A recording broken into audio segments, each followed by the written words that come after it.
S academy. My name is CS Payal Pokhli and आज इस video में हम देखने वाले हैं क्लास 12 बिजनेस स्टडीज के चैप्टर 3 के मोस्ट इंपॉर्टेंट क्वेश्चंस।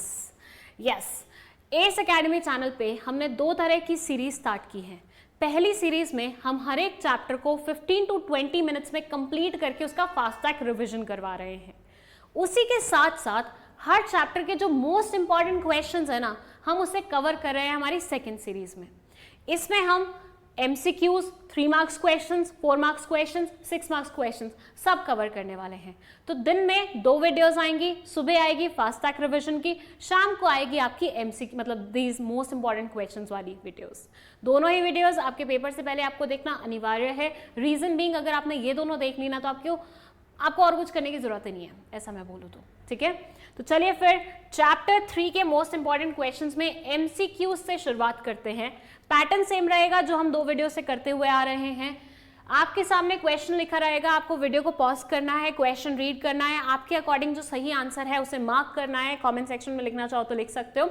उसके बाद वीडियो को प्ले करना है, मैं क्वेश्चन का मतलब समझाऊंगी और जो राइट आंसर होगा वो मार्क करूंगी। आपको चेक करना है आपका आंसर सही है कि नहीं है। गलत है तो नया सीख के जाना है और सही है तो बहुत ही बढ़िया है, फिर बता देना लास्ट में तुम्हारे सही कितने ही आए हैं। ठीक है, चलिए पहला क्वेश्चन है The increase in demand for many Ayurvedic medicines, health products and services in the past few months is related to the need for building immunity and increase awareness for health care due to spread of coronavirus। भैया Covid में हम सब ने देखा सबकी health कितनी बेकार थी, सबकी इम्यूनिटी कितनी ही खराब है। तो कोरोना से हमने ये सबक ले लिया कि हमें अपनी हेल्थ पे थोड़ा सा फोकस करना चाहिए और उसके चलते हुए आयुर्वेदिक मेडिसिन की डिमांड बहुत ज़्यादा मार्केट में बढ़ गई है। मतलब कोविड आया, कोविड के कारण लोगों को अपनी हेल्थ केयर का एहसास हुआ कि उसको बढ़िया बना के रखना है और उसकी वजह से आयुर्वेदिक मेडिसिन की डिमांड बढ़ना। एक पॉइंट से दूसरा पॉइंट लिंक्ड है, मतलब एक चीज से एक फैक्टर से दूसरा फैक्टर रिलेटेड है। अब आपको बताना है कौन से फीचर की बात हो रही है बिजनेस एनवायरनमेंट की। स्पेसिफिक एंड जनरल फोर्सेस नहीं, नन ऑफ द अबव ये तो बाद में पता लगेगा। रिलेटिविटी नहीं, inter relatedness yes. Inter relatedness में हमने यही पढ़ा था ना कि एक फैक्टर की वजह से दूसरे फैक्टर में बदलाव आता है, बस वही तो हो रहा है, एक चीज की वजह से दूसरी चीज में बदलाव आ रहा है।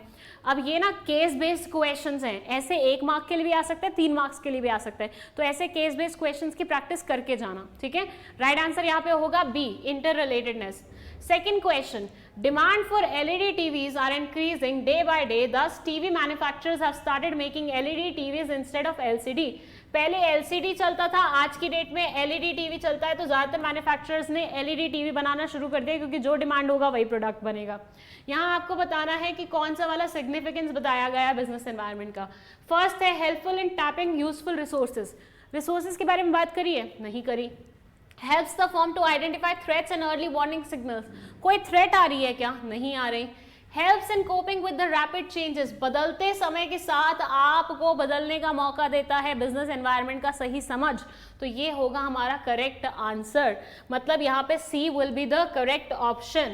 चलिए नेक्स्ट है DigiLocker is a flagship initiative. थोड़ा सा लंबा है ये, इसमें आपको हो सकता है थोड़ा सा समय लगे, बट ध्यान से पढ़िएगा। ठीक है, डिजी लॉकर क्या है? एक फ्लैगशिप इनिशिएटिव है जो कि इस मिनिस्ट्री ने इंट्रोड्यूस किया था। इसके चलते हुए हम डिजिटली एम्पावर बना रहे हैं अपने पूरे उसको सिटीजन्स को और अपने पूरे स्ट्रक्चर को। अकेडमिक सर्टिफिकेट जितने भी इंपॉर्टेंट चीज़ें होती हैं वो सारी की सारी अब ई फॉर्मेट में रहेंगी और डिजिटल लॉकर में सेव्ड रहेंगी, ऐसा बताया गया है।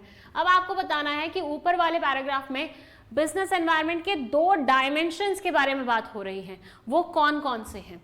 देखो सबसे पहले तो पहला वर्ड देख लेना, डिजी लॉकर, मतलब डिजिटल चीज़ों के बारे में बात हो रही है। डिजिटल चीज़ों के बारे में बात होती है तो कौन सा वाला डायमेंशन आता है? टेक्नोलॉजिकल। तो एक डायमेंशन तो हमारा कौन सा है? टेक्नोलॉजिकल है। क्या वो इनमें से है? पहले और आखिरी वाले में है, इन दोनों में नहीं है। तो ये दोनों हो गए हमारे सीधे सीधे गलत ऑप्शंस। ठीक है, हमने 50-50 की चॉइस कर ली। ये दोनों ऑप्शन हमारे बिल्कुल भी नहीं है क्योंकि इसमें टेक्नोलॉजिकल पॉइंट है ही नहीं। ये पॉइंट है ऊपर वाले में या नीचे वाले में। अब हमें पता लगाना है कौन सा वाला सही है। देखिए यहाँ ये बोल रहे हैं कि हमारी गवर्नमेंट की मिनिस्ट्री ने ऐसा एफर्ट लाया है, ऐसा इनिशिएटिव लाया है जहां गवर्नमेंट वर्ड लिखा हो या मिनिस्ट्री लिखा हो या गवर्नमेंट की किसी बॉडी लिखा हो, स्टेट गवर्नमेंट लिखा हो, ऐसा कुछ भी लिखा हो ना, तो वहां पे पॉलिटिकल एनवायरनमेंट इंक्लूडेड होता है। ठीक है, तो हर वो जगह जहाँ पे government, ministry, political party, this and that लिखा होगा ना, वहाँ पे पॉलिटिकल एनवायरनमेंट के बारे में बात हो रही है, सीधा सीधा समझ जाना। तो यहाँ पे करेक्ट ऑप्शन होगा आपका डी, नॉट ए।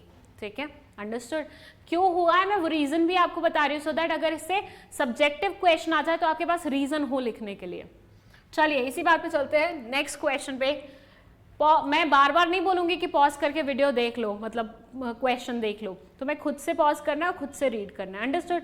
चलिए क्वेश्चन है, several initiatives have been undertaken by the government of India to encourage domestic manufacturing and export of defence equipments, make in India in defence. Okay, तो basically यहाँ पे क्या बोल रहे हैं कि गवर्नमेंट ने एक इनिशिएटिव लाया था जिसके चलते वो मेक इन इंडिया को प्रमोट कर रहा है। वो बोल रहा है कि डिफेंस में मेक इन इंडिया को लाओ, यहीं पे ज़्यादातर हैवी चीज़ें बनाओ जो डिफेंस में इस्तेमाल होती है, सारी मैन्युफैक्चरिंग यहीं करो। तो ये कौन से डायमेंशन के बारे में बात कर रहे हैं बिजनेस के? Economic, legal, political, social. Social के बारे में बात कर रहे हैं? बिल्कुल भी नहीं। लीगल के बारे में बात कर रहे हैं? बिल्कुल भी नहीं। Now the question arises, political के बारे में बात कर रहे हैं या फिर इकोनॉमिक के बारे में बात कर रहे हैं? मैंने आपको अभी बताया कि जहां पे गवर्नमेंट इनिशिएटिव वर्ड आता है वहां पे बात हो रही होती है पॉलिटिकल एनवायरनमेंट के बारे में। तो करेक्ट ऑप्शन क्या होगा? सी होगा। चलिए इसी बात पे चलते हैं नेक्स्ट क्वेश्चन पे, that is government of India made an announcement regarding demonetisation. 8 नवंबर 2016 को गवर्नमेंट ऑफ इंडिया ने डीमोनेटाइजेशन की अनाउंसमेंट की थी, जिसके चलते हुए बहुत सारे फर्क पड़े हमारी इकोनॉमी पे। एक फर्क ये भी था, कैशलेस इकोनॉमी बनाने की कोशिश की गई थी, ठीक है। लेकिन ये पूरे किस्से के चलते हुए एक आर्ग्यूमेंट आता है। वो आर्ग्यूमेंट क्या है? कैश लाइट इकोनॉमी का आर्ग्यूमेंट क्या है कि हमारी जनता कैश लाइट क्यों नहीं हो सकती है, कैशलेस क्यों नहीं हो सकती, क्यों वो डिजिटल प्लेटफॉर्म पे इतनी ज़्यादा अच्छे तरीके से नहीं जा सकती, वो आर्ग्यूमेंट आपको बताना है। एक एक करके पढ़ते हैं। Tax evasion will be reduced, कोई लिंक है क्या? नहीं है। फाइनेंशियल सेविंग बढ़ेंगी, ये तो अच्छी बात है ना, ये आर्ग्यूमेंट कैसे हो सकता है? More people will be introduce into the formal economy, ये भी अच्छी बात है, ये आर्ग्यूमेंट कैसे हो सकता है? Internet connectivity is a pre requisite, this is an argument कि भाई अगर हमें हमारी इकोनॉमी को कैशलेस बनाना है, अगर हम चाहते हैं फोन पे, जी पे ये सब चीजें चले, तो इंटरनेट भी तो अवेलेबल करवाना पड़ेगा ना, बिना इंटरनेट के थोड़ी ना चलती है ये सारी सर्विसेज। तो इंटरनेट एक प्री रिक्विसाइट है, इंटरनेट कनेक्टिविटी होना चाहिए, तभी आप कैशलेस के सपने देख सकते हो। तो ये एक आर्ग्यूमेंट है जो प्लेस किया गया था। चलिए अब आ गए हैं स्टेटमेंट 1 स्टेटमेंट 2 वाले क्वेश्चन, जिसमें 2 स्टेटमेंट्स दी रहती हैं, आपको बताना होता है दोनों स्टेटमेंट सही हैं, दोनों स्टेटमेंट्स गलत हैं, या इनमें से कौन सी वाली सही है। स्टेटमेंट 1 बोलती है environment is a complex phenomena that is relatively easier to understand in parts but difficult to grasp in totality.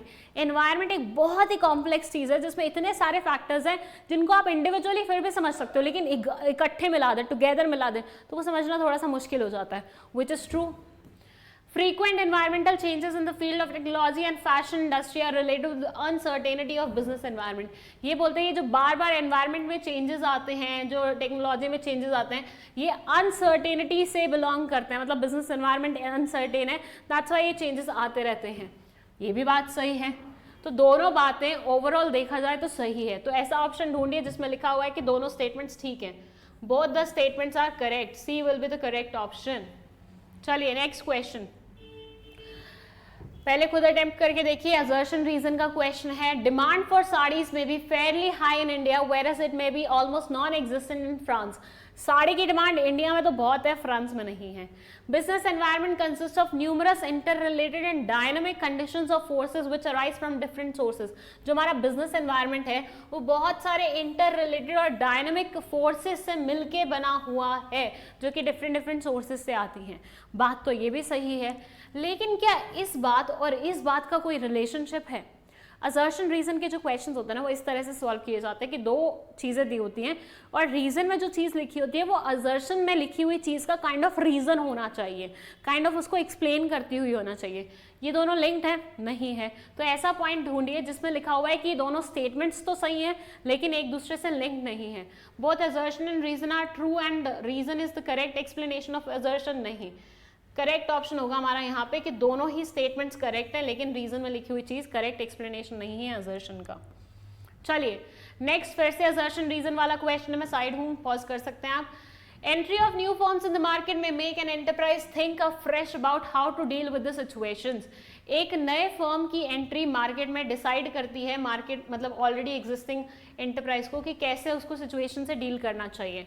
Business environment assist in planning and policy formulation. Business environment की सही नॉलेज आपको policy formulation में मदद करती है, मतलब policy क्या बनानी चाहिए क्या नहीं बनानी चाहिए उसमें मदद करती है। देखा जाए तो अगर लिंक करें हम दोनों स्टेटमेंट्स तो लिंक हो रही हैं। आप अपने ऑर्गेनाइजेशन के लिए क्या पॉलिसी बनाएंगे, क्या स्ट्रैटेजी बनाएंगे, वो तो आप मार्केट को देख के ही समझेंगे ना, मतलब बिजनेस एनवायरनमेंट पे नज़र रख के ही समझेंगे ना। और नया फॉर्म आ रहा है तो उसके अकॉर्डिंग नई पॉलिसी बनानी पड़ेगी ऑब्वियसली। तो यहाँ पे A will be the correct option as assertion और रीजन दोनों ही करेक्ट है और रीजन में लिखी हुई चीज़ असर्शन का रीजन भी है। चलिए नेक्स्ट, मैच द फॉलोइंग। ठीक है, अब यहाँ पे ना मैंने आप लोगों के लिए ऑप्शंस नहीं दिए हैं, यहाँ आपको खुद ही ऑप्शंस मार्क करने पड़ेंगे। ठीक है, ताकि थोड़ी और प्रेपरेशन आपको बढ़िया लगे। मैं साइड हो रही हूँ, पहले तो पॉज करके देखो। ठीक है, अब देखो डिफरेंट डायमेंशंस मेंशन्ड है एनवायरनमेंट के और यहाँ पे उनके एक्सप्लेनेशन मेंशन्ड है। आपको बस क्या करना है, एक से दूसरे को लिंक करना है। पहला है लीगल एनवायरनमेंट, पढ़ो यहाँ पे पहला लिखा हुआ है इंक्लूड इकोनॉमिक फैक्टर्स, कोई लेना देना नहीं है। Refer to various legislations, legislations मतलब लॉज के बारे में बात हो रही है, लीगल में इसी के बारे में तो बात होती है। तो ए किससे मिलता है, टू से मिल रहा है। फिर हम बात करते हैं टेक्नोलॉजिकल एनवायरनमेंट, पहला हो गया इकोनॉमिक वाला। Forces related to scientific improvements and innovations, जब हम इनोवेशंस के बारे में बात करते हैं तो हम किसके बारे में बात कर रहे होते हैं, टेक्नोलॉजी के बारे में बात कर रहे होते हैं, तो मतलब बी कनेक्ट होगा 3 से। Social environment included the social forces like customer tradition social trends, ये मैच कर रहा है 4 से। और डी बचा इकोनॉमिक एनवायरनमेंट, नाम से ही समझ में आ रहा था, यहाँ पे इकोनॉमिक फैक्टर्स लिखा हुआ था ए से। तो यहाँ करेक्ट ऑप्शन क्या होगा, ए 2 से मैच कर रहा है, बी 3 से मैच कर रहा है, सी 4 से मैच कर रहा है और डी 1 से मैच कर रहा है। अंडरस्टूड? बहुत सिंपल होता है मैच द फॉलोइंग, अगर आ जाए ना तो उतने मार्क्स तो आपके बिना ज़्यादा मेहनत के सेव हो जाते हैं। चलिए एमसीक्यूज में इसमें इतने ही क्वेश्चंस थे, इसी नेचर के क्वेश्चंस पूछे जा सकते हैं। I am not saying exactly ये क्वेश्चन पूछे जाएंगे क्योंकि मुझे सीबीएसई ने अभी पेपर भिजवाया नहीं है, ठीक है, तो मैं बस अंदाज़ा लगा रही हूँ कि सीबीएसई क्या क्या क्वेश्चंस दे सकता है, तो मैंने बता दिया कैसे कैसे क्वेश्चंस आ सकते हैं। उसी नेचर के क्वेश्चन ऑनलाइन ऑफलाइन जहाँ से अवेलेबल हो पकड़ना और प्रैक्टिस कर लेना, ठीक है। अब बात करते हैं 3 मार्क्स 6 मार्क्स और मार्क्स में कैसे क्वेश्चन आ सकते हैं। 4 फीचर्स बता रहे हैं आपको बिजनेस एनवायरनमेंट के, क्या करना है 4 फीचर उन्होंने डायरेक्टली लिखे और ओपन एंडेड छोड़ा आपके लिए कि कोई भी 4 लिख दो जो तुम्हें बढ़िया तरीके से आते हैं। तो जब भी पढ़ाई कर रहे हो 4 से 5 फीचर्स या 4 से 5 इंपॉर्टेंस के पॉइंट्स बहुत अच्छे तरीके से पढ़ लिया करो, बाकी के थोड़े हल्के में भी पढ़ोगे तो चल जाएंगे क्योंकि केस स्टडी के लिए पढ़ने तो सारे पढ़ेंगे। लिखने का तरीका ऐसा होगा, एक फीचर लिखा हेडिंग डाल के उसका एक्सप्लेनेशन लिखा, सेकेंड फीचर लिखा उसका वो डाला एक्सप्लेनेशन लिखा, थर्ड फीचर लिखा एक्सप्लेनेशन लिखा, फोर्थ फीचर लिखा एक्सप्लेनेशन लिखा, बिल्कुल स्ट्रेट अवे। बस हेडिंग को थोड़ा सा हाईलाइट कर देना सो दैट सामने वाले को पता चले कि ये इस पॉइंट के बारे में बात कर रहे हैं, ठीक है। 4 फीचर्स लिखने हैं, डायरेक्टली लिख दिया 4 फीचर्स लिखो। अब यहाँ पे 5 लिख के ना फालतू की ओवर स्मार्टनेस मत दिखाना, ठीक है। किसी भी टीचर को ना पसंद नहीं आता है ओवर स्मार्ट बच्चे, मेरे को तो बिल्कुल नहीं आते। और कोई मेरे सामने ऐसे दिखाए ना कि मेरे को तो 5 पॉइंट्स आते हैं, मुझे तो 6 पॉइंट्स आते हैं, मुझे लगता है शांत बैठ जाना यार। बस यही होता है, जो आपके कॉपी चेक कर रहे होते हैं ना उनकी भी माइंड सेट ऐसी होती है कि भैया वैसे ही बहुत कम पैसे मिल रहे हैं चेक करने के, उसमें भी इतने का आंसर इतना चेक करना पड़ रहा है तो सरदर्दी बढ़ेगी ना, गुस्से में वो मार्क्स काट देगा तुम्हारे। तो 4 फीचर्स लिखे, 4 फीचर्स का ये आंसर लिख देना। Explain any 4 points of importance of business environment, business environment के कोई भी 4 पॉइंट्स लिखो इंपॉर्टेंस के, ठीक है। अगेन लिखने का तरीका वही होगा, What is meant by business environment? State any 3 points of importance. यहाँ पे आपसे पूछ लिया है. अच्छा, ऐसे नेचर के क्वेश्चंस देख लो. ऐसे नेचर के क्वेश्चंस में 2 क्वेश्चंस एक साथ होते हैं. पहला तो होता है बिजनेस एनवायरनमेंट का मतलब क्या है, तो पहले आपको वो एक्सप्लेन करना पड़ेगा, और उसके बाद state any 3 points of importance, 3 points importance के. अगर ये 4 नंबर में क्वेश्चन आया ना, तो ऐसे एक्सपेक्ट करना 1 से 1.5 नंबर इस क्वेश्चन का होगा, बाकी का इस क्वेश्चन के लिए होंगे. तो इसमें आपको पहले बिजनेस एनवायरनमेंट का मतलब लिखना पड़ेगा, उसके बाद 3 इंपॉर्टेंस के पॉइंट्स ऐसे हेडिंग डाल के, first point, second point, third point, इस तरह से आंसर लिखना होगा. ठीक है, चलिए इसी बात पे चलते हैं हमारे नेक्स्ट क्वेश्चन पे. That is a good question, बहुत अच्छा क्वेश्चन है. सबसे पहले तो मैं साइड हो रही हूँ, तुम पॉज करो वीडियो को, क्वेश्चन को पढ़ो और मुझे बताओ समझ में आ रहा है किस नेचर का क्वेश्चन है ये बेसिकली डायमेंशंस के ऊपर बेस्ड क्वेश्चन है, लेकिन एमसीक्यू वाला नहीं है. ये आपको बकायदा एक्सप्लेनेशन के साथ बताना पड़ेगा कि कौन से डायमेंशन से रिलेट कर रहा है. ठीक है, तो इनको कैसे अटेम्प्ट करना है वो भी समझाऊंगी और इनका आंसर भी बताऊंगी. The court pass an order to ban polythene bags. Court ने एक ऑर्डर पास किया है कि पॉलिथीन बैग्स को हटा दीजिए. अब इससे रिलेटेड कुछ पॉइंटर्स लिखे हुए हैं, आपको बताने हैं कौन से डायमेंशन से बिलोंग करते हैं. पहला है these bags are creating many environment problems which affect the life of people in general. ये जो है बैग्स, ये नॉर्मल लोगों के लिए एक बहुत ही प्रॉब्लमैटिक चीज़ है, क्योंकि ये एनवायरमेंटल प्रॉब्लम्स क्रिएट कर रही है. सेकेंड है society in general is more concern about quality of life. Society general में मतलब क्वालिटी ऑफ लाइफ के बारे में बहुत कंसर्न है. Government decided to give subsidy to jute industry to promote this business. Government ने डिसाइड किया है कि जूट इंडस्ट्री को सब्सिडी देगी ताकि उस बिजनेस को इम्प्रूव वो करा जा सके. Innovative techniques are being developed to manufacture jute bags at low rates. नई नई टेक्निक्स इजाद की जा रही है सो दैट जूट बैग्स को हम बहुत ही इजीली कम दाम पे बना सके. इनकम लोगों की बढ़ रही है और वो महंगे बैग्स अफोर्ड कर सकते हैं. देखिए, जहां हम सोसाइटी की बात कर रहे हैं वहां आ रहा है सोशल फैक्टर, सोशल डायमेंशन. जहां हम गवर्नमेंट इनिशिएटिव लेके आ रहा है वहां हम बात कर रहे हैं पॉलिटिकल फैक्टर के बारे में. जहां हम इनोवेटिव चीज़ों के बारे में बात कर रहे हैं वहां हम बोल रहे हैं टेक्नोलॉजी के बारे में. ठीक है, जहां हम इनकम लोगों की बढ़ रही है वहां हम बात कर रहे हैं इकोनॉमिक फैक्टर के बारे में. कोर्ट ने ऑर्डर पास किया, यहाँ बात हो रही है लीगल फैक्टर के बारे में. तो ये थे डिफरेंट डायमेंशंस. अब इसको बताती हूँ मैं लिखने का तरीका क्या होगा. आप स्ट्रेट अवे ऐसे डायमेंशन का नाम नहीं लिख देंगे, आप पूरा एक्सप्लेनेशन देंगे. जैसे मैंने बताया आपको कि यहाँ पे क्योंकि सोसाइटी एट लार्ज की बात हो रही है तो ये सोशल फैक्टर से रिलेटेड है, तो आपको सोशल डायमेंशन लिखना है. तो when you will write the answer आप एक एक पॉइंट करके उठाएंगे. ठीक है, आप एक्सप्लेन करेंगे कि जैसे फर्स्ट से इनोवेटिव टेक्निक्स वाला पॉइंट हो गया, आपने ये पॉइंट उठाया, आपने बोला इनोवेटिव टेक्निक्स पे क्योंकि हम नई टेक्निक्स लाने के बारे में सोच रहे हैं, मतलब टेक्नोलॉजी चेंज करने के बारे में सोच रहे हैं, दैट्स वाई ये टेक्नोलॉजिकल डायमेंशन का हिस्सा माना जाएगा. ठीक है, तो आपने क्या किया, एक चीज पे फोकस करके अपना एक्सप्लेनेशन दे दिया कि आपके अकॉर्डिंग डायमेंशन कौन सा सही होगा. ठीक है, तो ये इसके आंसर्स हैं. मैं हट जाती हूँ, आप चाहें तो स्क्रीनशॉट ले सकते हैं. और इसी बात पे चलते हैं हमारे नेक्स्ट स्लाइड पे. अगेन ये भी सेम नेचर का ही क्वेश्चन है. ठीक है, प्रैक्टिस मोड से मैंने यहाँ पे वो किया हुआ है. अब इन सब के आंसर्स ना मैं आपको नहीं बता रही हूँ, क्योंकि सब मैं ही बता दूंगी तो आप लोग क्या ही करेंगे. अब मैं आप लोगों को एक टास्क दे रही हूँ कि कमेंट सेक्शन में आपको मुझे इन सब के आंसर्स कि ये वाला पॉइंट किस डायमेंशन से बिलोंग करता है, ये वाला पॉइंट किस डायमेंशन से बिलोंग करता है, वो बताना है. ठीक है, मैं बिल्कुल साइड हो चुकी हूँ. पॉज करना चाहें या कुछ भी करना चाहें कर सकते हैं, रीड कर लो आराम से और मुझे फटाफट बता दो क्या सही आंसर है. जिस भी बच्चे के ये चारों पॉइंट सही हुए ना उसको मेरी तरफ से बाद में बताऊंगी, पहले तुम करो, चारों आंसर सही करो फिर बताऊंगी. ठीक है, चलो इस वीडियो में बस इतना ही. इस चैप्टर में बस इतने इंपॉर्टेंट क्वेश्चंस थे और इसी नेचर के क्वेश्चंस अक्सर पूछे जाते हैं इस चैप्टर से, तो बी प्रिपेयर्ड. ऐसे ही सारे क्वेश्चन तुम्हें प्रैक्टिस करके जाने हैं. बस कृपया करके थोड़ा सा अपना राइटिंग प्रैक्टिस कर लो, क्योंकि बिना राइटिंग प्रैक्टिस के ना समझ जाओ भावनाएं. ठीक है, सो वो करना ज़रूरी है. अभी के लिए बस इतना ही. मिलते हैं नेक्स्ट वीडियो में with another chapters, revision as well as most important questions. ठीक है, चलिए बाय बाय.